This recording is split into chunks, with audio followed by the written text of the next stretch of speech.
Screen पे ये जगह देख रहे हैं, ये जगह है सोमालीलैंड। एक तरफ सोमालीलैंड और सोमालीलैंड का नाम आते ही आपको ध्यान हो जाता होगा इजराइल का, जिसने सोमालीलैंड को मान्यता दी है। जियोपॉलिटिक्स में ना कुछ भी अचानक नहीं होता है, ये बहुत लंबा सोचा समझा प्लान होता है। इस चीज को तो आप बहुत अच्छे से समझ लो। आज अगर 3 देश मिलकर यहाँ पैक्ट साइन कर रहे हैं, इसका मतलब ये नहीं है कि ये अचानक से हुआ है। अब मैं ऐसा क्यों कह रही हूँ, आपको याद होगा एकदम अचानक से इजराइल ने सोमालीलैंड को मान्यता दे दी। सबको लगा ये क्या हुआ, सोमालीलैंड को मान्यता क्यों दे दिया इजराइल ने। तो सोमालीलैंड की जो लोकेशन है वो लोकेशन बहुत खास है। ये देख सकते हैं आप, रेड सी के पास। और इससे कुछ महीने पहले ही पीएम मोदी कहाँ पहुंचे थे, इथोपिया पहुंचे थे। इथोपिया कहाँ है, सोमालीलैंड के ठीक पास में। और ये दोनों जगह कहाँ पर है, ये दोनों जगह लाल सागर के पास है। अब यहाँ कौन सी रणनीति चली जा रही है, यहाँ एक बेहद खास रणनीति चली जा रही है और इसका असर बहुत ही लंबा देखने को मिलेगा। मैं समझाऊंगी कि क्या हो रहा है यहाँ पर उससे पहले ये जानिए कि 3 देशों ने समझौता तो कर लिया और समझौते के तुरंत बाद ये भी देखने को मिल गया कि सऊदी अरब के रिफाइनरीज पर हमला भी हो गया। अब इस पैक्ट से किस किस को क्या क्या लाभ है, पहले मैं आपको बताऊं तुर्की की। तो तुर्की को टेंशन क्या है, तुर्की को टेंशन है कि कल की डेट में इजराइल उसके ऊपर हमला कर सकता है। ये बातें बार बार आ रही थी कि ईरान के बाद अगर किसी का नंबर है तो वो तुर्की का नंबर है। तो इजराइल तुर्की के लिए एक संकट बना हुआ था।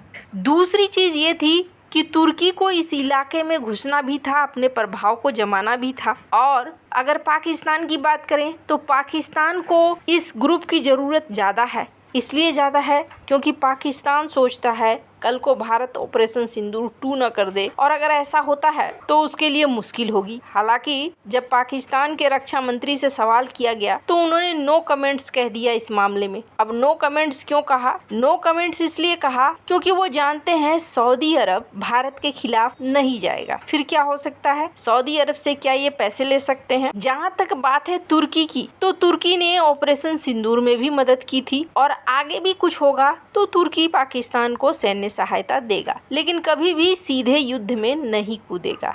अभी स्क्रीन पर आप कई आर्टिकल्स देख रहे हैं, ये आर्टिकल देखिए जिसमें यही बात कही जा रही है कि भारत के ऊपर असर नहीं पड़ने वाला है, और भी कई आर्टिकल हैं। कारण है इसके पीछे सऊदी अरब के साथ भारत की रणनीतिक, इकोनॉमिक, हर तरीके की रिश्ते हैं। सऊदी अरब और भारत के बीच में कोई दुश्मनी भी नहीं है और भारत एक ऐसा बाजार है जिस बाजार की जरूरत सऊदी अरब को है। तो अगर कभी भविष्य में युद्ध भी शुरू होता है तो सऊदी अरब इस मामले में सीधे सीधे बिल्कुल नहीं आएगा। दूसरी बड़ी चीज, भारत एक देश के साथ नहीं बल्कि कई देशों के साथ रणनीतिक संबंध स्थापित किए हुए है। जैसे कि यूएई को देख लीजिए, यूएई ने भारतीयों के लिए पर्यटन वीजा को फ्री किया है एक निश्चित समय के लिए। ये एक संकेत है कि यूएई भारत के साथ रिश्तों को अच्छा बनाए रखना चाह रहा है और यूएई भी एक ऐसा देश है पैसों के मामले में मजबूत है, ठीक वैसे ही जैसे सऊदी अरब मजबूत है। अब हो क्या रहा है, जहां एक तरफ ये देखने को मिल रहा है कि सऊदी अरब, तुर्की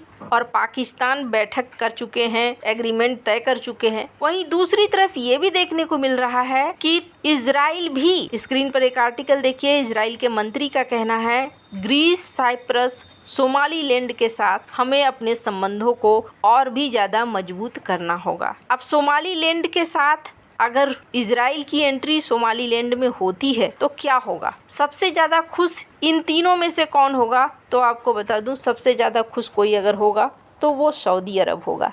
क्यों, सोमालीलैंड में इजराइल की मौजूदगी, इसका मतलब ये है हुती और ईरान के ऊपर एक बड़ा कंट्रोल। तो इस अलायंस को एकदम से आप इजराइल के फुल विरोधी भी नहीं कह सकते हैं। सऊदी अरब को क्या चाहिए था, सऊदी अरब को चाहिए था कि उसकी सुरक्षा के कुछ इंतजाम हो। इस ईरान की लड़ाई में सऊदी अरब ने एक चीज देखा और वो ये देखा कि उसकी सुरक्षा में सेंध लग रहा है। मिसाइल्स वगैरह उस तरीके से काम नहीं कर पा रहे हैं या उस तरीके से अवेलेबल नहीं है जो सऊदी अरब के आसमान को पूरी तरीके से सुरक्षित करे, उसके शहरों को सुरक्षित करे, हुती विद्रोहियों से निपटे। खैर, अब क्या देखने को मिल रहा है, स्टेटमेंट जो पोल भी खोलता हुआ नजर आ रहा है। जब पाकिस्तान से पूछा गया कि हाँ जी ये जो डिफेंस एग्रीमेंट हुआ है तो इसका क्या मतलब है, क्या ये अब ऐसा हो गया कि एक पर हमला तो सब पर हमला। तो पाकिस्तान का कहना है कि देखिए, ये हमने अपनी रक्षा के लिए बनवाया है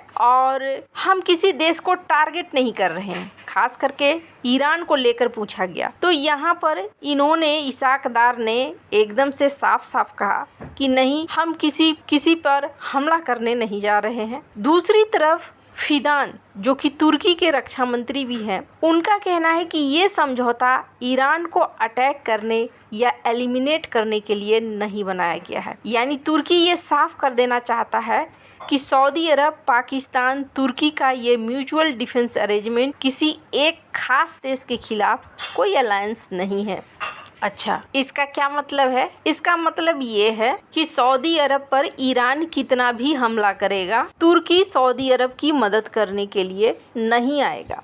बातों से तो यही चीज दिखती है। तो फिर इस डिफेंस पैक्ट का क्या मतलब है? क्या सऊदी अरब सिर्फ पैसों से मदद करेगा इजराइल को और पाकिस्तान को कि लो भाई, तुम लोग मेरे खजाने से पैसे निकालते जाओ और हथियार बनाते जाओ, लेकिन जब मेरी रक्षा की बारी आएगी तो तुम कहना कि नहीं भाई, हम तो ईरान के साथ झगड़ा करने के लिए नहीं आए हैं। और ईरान का क्या कह रहा है? ईरान के मिनिस्ट्री के जो स्पोक्स पर्सन है इस्माइल बघेई, उन्होंने कहा कि हमने ये चीज देखा लेकिन हमें फर्क नहीं पड़ता है, इसलिए हम यहाँ से डर नहीं रहे, हमें डरने की कोई ज़रूरत नहीं है। हालांकि ईरान इस चीज़ को जानता है, तुर्की, पाकिस्तान, सऊदी अरब, ये 3 तरफ से ऐसे देश हैं जो ईरान को घेर कर रखे हुए हैं। तो यहाँ पर आपको ये पूरा पैक्ट ढुलमुल होता हुआ नजर आ रहा है। अब मैं एक और बात आपको बताऊं, कुछ लोग कहते हैं कि ये इजराइल के लिए टारगेट है, भारत के लिए टारगेट है। पाकिस्तान तो सचमुच में ऐसा सोचकर ही गया है कि वो भारत को टारगेट बनाएगा इससे, लेकिन इसमें कोई नयापन नहीं है। सऊदी अरब ईरान से बचने के लिए इस पैक्ट को ला रहा था, न कि इजराइल से बचने के लिए। सऊदी अरब को अगर इजराइल से टेंशन होगी तो वो इजराइल के साथ अकॉर्ड साइन कर लेगा, सारी टेंशन खत्म हो जाएगी, सारा टेंशन खत्म हो जाएगा। और जहाँ तक बात है भारत की, मैंने पहले भी कहा, सऊदी अरब भारत के खिलाफ तब तक तो नहीं जाएगा जब तक MBS है। और जहाँ तक इजराइल की बात है, इजराइल सोमालीलैंड में अपनी उपस्थिति जताकर ये भी समझा रहा है आने वाले दिनों में एक बड़ा मजबूत गठबंधन यहाँ पर खड़ा हो सकता है। वैसे बहुत सारी चीजें हैं, मिडिल ईस्ट में इतना आसान नहीं है गेम, और न ही भारत के खिलाफ गेम इतना आसान हो पाएगा। पहले भी मलेशिया, तुर्की और पाकिस्तान मिले थे और एक बार फिर से इस तरह की कोशिश हो रही है। वैसे आपको क्या लगता है इन सब मामले में? आपकी क्या राय है? कमेंट कर जरूर बताएं। जल्द मिलते हैं अगले वीडियो में नई खबर के साथ।